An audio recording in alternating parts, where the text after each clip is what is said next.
Welcome to MD Online Classes.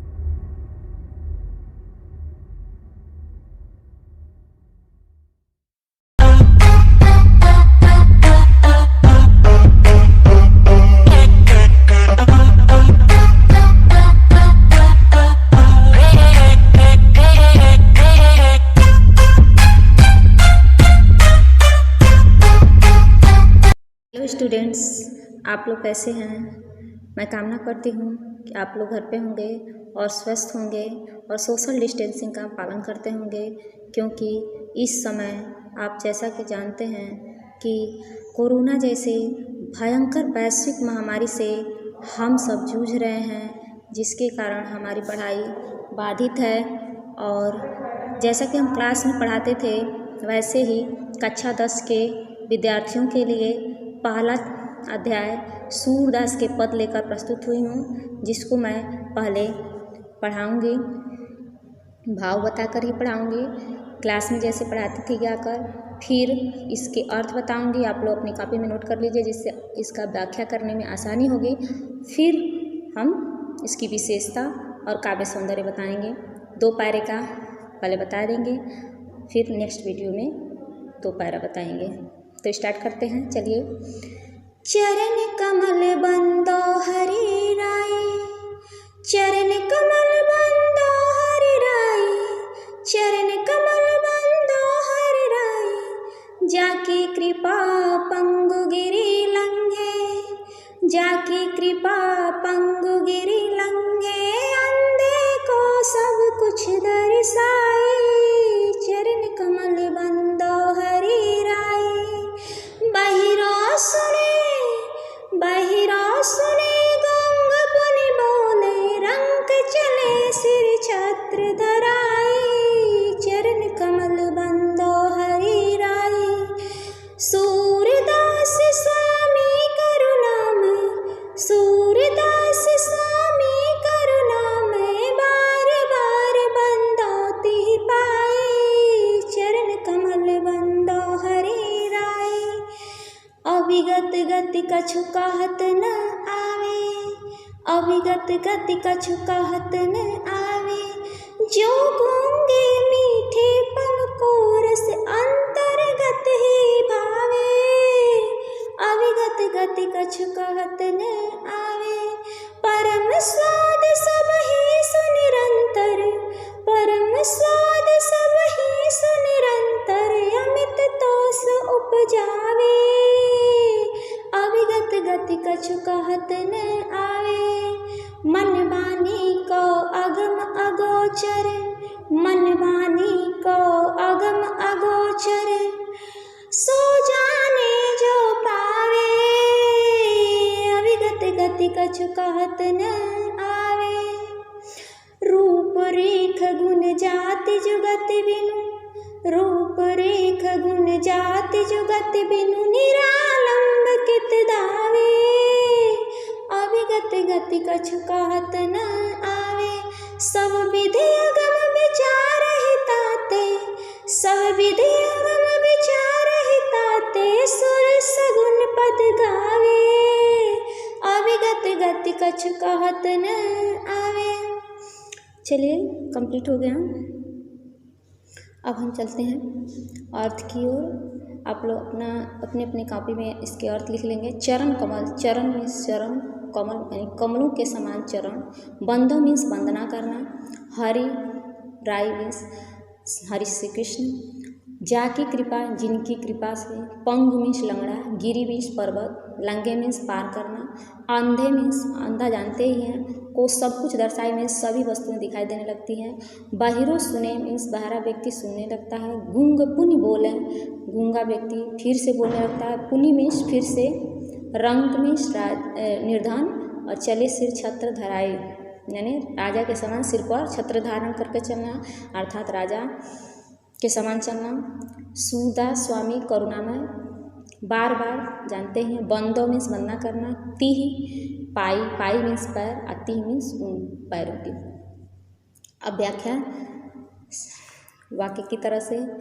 चरण कमल, देखिए इसके भावा पूरे इस पद का जो प्रसंग बनेगा उसमें हम लिखेंगे प्रस्तुत पद में भक्त शिरोमणि सूरदास ने असंभव को भी संभव बना देने वाले श्री कृष्ण के चरण की वंदना भाव विभोर होकर की है।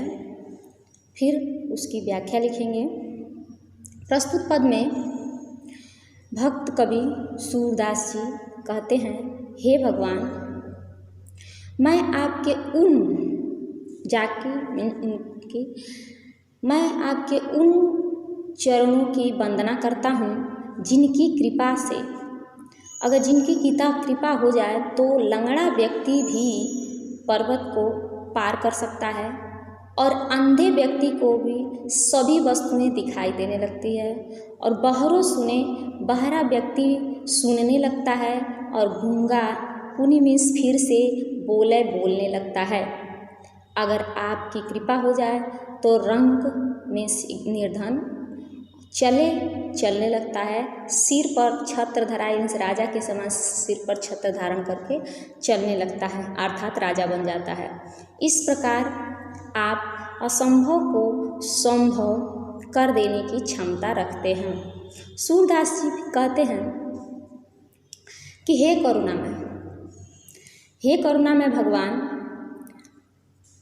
मैं आपके तिहि मीन्स उन्हीं पाई मीन्स पैर की मैं बार बार वंदना करता हूँ। आशा है आपको इसके व्याख्या समझ में आ गया होगा। अब चलते हैं काव्य सौंदर्य के ऊपर। इसमें विशेष में हम लिखेंगे कि भगवान श्री कृष्ण के चरणों की असीमित महिमा बताकर उनकी वंदना किए हैं सूरदास, और यह कवि का भक्ति भाव दर्शनीय है यहाँ पे। फिर भाषा में ब्रज भाषा लिखेंगे और इसमें जो रस है वह भक्ति रस है। उसके बाद शैली मुक्तक है, छंद गेय पद है और अलंकार चरण कमल जो देख रहे हैं, चरण कमल में रूपक है, अनुप्रास अंत्यानुप्रास और बार बार जो दिखा रहा है बार बार, इसमें पुनरुक्ति प्रकाश है, गुण प्रसाद है। तो टोटल इस पद को आशा है कि आप समझ गए होंगे। फिर चलते हैं अगले पेज की ओर। जो पद अगला दूसरा है, अविगत गति कछु कहत न आवे। अविगत मीन्स लिख लीजिए निराकार ब्रह्म, गति मीन्स दशा या स्थिति, अंतर्गत मीन्स होता है अंदर ही अंदर, और उसके बाद है अंतर्गत ही भाव है। परम स्वाद मीन्स अत्यधिक स्वाद, सभी सुनिरंतर मीन्स लगातार, अमित मीन्स अत्यधिक, तोष मीन्स संतोष, उपजाए मीन्स उत्पन्न करना, मन वाणी मीन्स वाणी से, कौ अगम जहाँ पहुँचा न जा सके, अगोचर जो दिखाई न दे, सो जाने जो पावे, रूप रेख मीन्स आकृति, गुण विशेषता, जाति, जुगत मीन्स योग्यता, बिनु निरालंब मीन्स बिना आधार का, कित मीन्स कहाँ, धावे मीन्स दौड़ना, सब विधि मीन्स सब प्रकार से, अगम जहाँ पहुँचा न जा सके। ये अगम लिखा है, गम धातु का है जाना और अगम है तो उसका उल्टा हो गया। विचारन मीन्स विचार करना, ताते मीन्स इसलिए, सुर सगुन पद मीन्स मंगल पद गावे। तो चलते हैं इसके प्रसंग की तरफ। इसमें प्रसंग में लिखेंगे, प्रस्तुत पद में महाकवि सूरदास जी ने निर्गुण ब्रह्म की उपासना को अत्यधिक कठिन बताते हुए सगुण ब्रह्म की उपासना के पक्ष में अपने तर्क प्रस्तुत किए हैं और उसे सर्वसाधारण के लिए सरल बताया है। फिर व्याख्या में महाकवि सूरदास जी कहते हैं कि निराकार जो ब्रह्म है, जिसके कोई आकार नहीं है, वह उसकी दशा के बारे में, उसकी स्थिति के बारे में कुछ भी कहा नहीं जा सकता। कछु कहत न आवे, कुछ भी कहा नहीं जा सकता।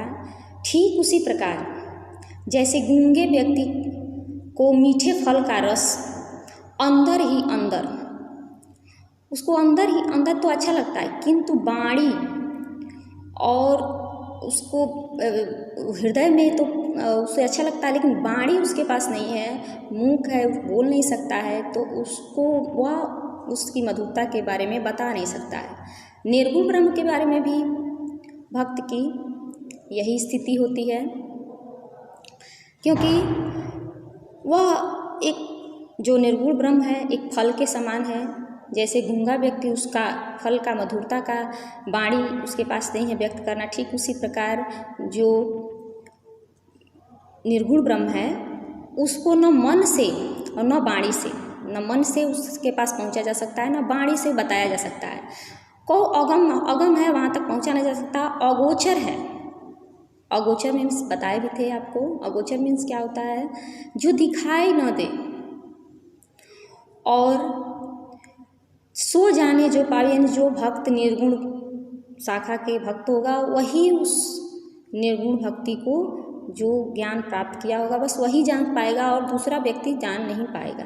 रूप रेख, ना उसका कोई रूप है, ना रेख में आकृति है, ना गुण है, ना कोई विशेषता है, ना किसी जाति का पता चलता है उसके, और ना ही योग्यता है, ना बिना, इन सब के बिना मैं निरालंब मीन्स बिना आधार का कित धावे, कहाँ तक मैं दौड़ूं। इस स्थिति में बिना सहारे के मैं कहाँ तक दौड़ूं, इस स्थिति में सब विधि से, सब प्रकार से सूरदास ने हार थाक कर हर प्रकार से निर्गुण ब्रह्म को अगम पाया और सब विधि से अगम पाने के बाद यही विचार किया, यही सोचा कि मैं सगुण ब्रह्म अर्थात भगवान श्री कृष्ण की लीलाओं के पद गाता हूँ। यही सर्वोत्कृष्ट का एक भक्ति है जिसको करने से मैं अपने ब्रह्म को प्राप्त कर पाऊँगा। अब यहाँ पे काव्य सौंदर्य में लिखेंगे कि भाषा साहित्यिक ब्रज है, बताए दिए हैं। शैली मुक्त काव्य है, छंद गेय पद है, रस शांत है, गुण माधुर्य है, अलंकार सभी इस पद में सब तरह से देखा जाए तो अनुप्रास है, उसके साथ दृष्टांत भी है। तो बच्चों इसको अगर नहीं समझ में आया होगा तो कमेंट्स के माध्यम से बताइएगा। थैंक्स।